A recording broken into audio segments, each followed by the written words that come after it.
Galatians 2:16 through 20. Knowing that a man is not justified by the works of the law, but by the faith of Jesus Christ, even if we have believed in Jesus, that we might be justified by the faith of Christ. Justification is the transition from sin to right relationship with God.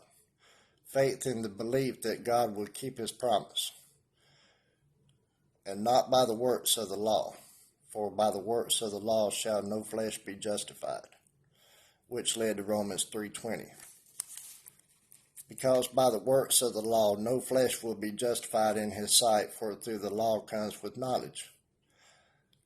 Now coming with these laws is followed with the 10 Commandments, moral laws such as murder, theft, honesty, adultery, etc.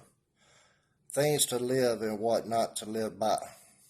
These laws won't be justified because once we transform to Christ, all grace will be given to us. Verse 17. But if, while we seek to be justified by Christ, we ourselves are also found sinners, is therefore Christ the minister of sin? God forbid. 18. For if I build again these things which I destroyed, I make myself a transgressor, which is someone who breaks a law or violates a command.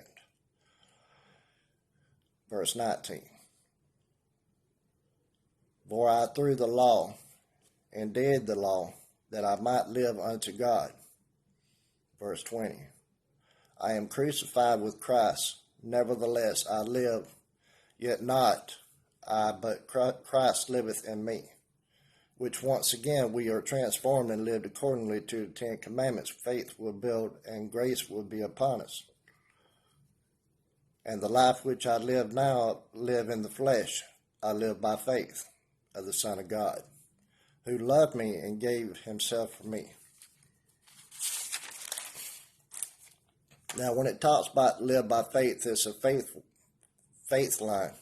When we see things as impossible in our life, that is the moment when we have to trust him, rely on his word, search all the promise of God, and meditate on those promises until trust arises in our hearts.